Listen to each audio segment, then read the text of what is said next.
Sir, may we get your assessment lang on the campaign after 2 weeks? How is it so far, sir?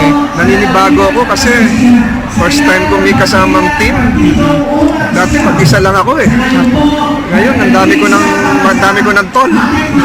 Kaya ang hirap umikot ngayon, hintayin ko matapos, di ba? Dati-dati no, itong Nueva Ecija, maghapon, nakakatatlong lugar na ako dito eh. Napakagaan ko nun eh. Ngayon, pero okay lang. Hindi naman kayo napapagod, sir. Yung iba kasi, sir, na kandidato namamaos na. Second week pa lang, kaya pa. Okay pa ako. Ang napapagod yung media.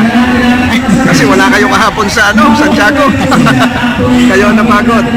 So, ang assessment nyo? Okay naman, sir. Sir, kayo, ano assessment nyo sa reception ng tao sa inyo? Okay pa naman. Hugpong. Okay pa naman. Hugpong has been, yung local Hugpong has been very hospitable.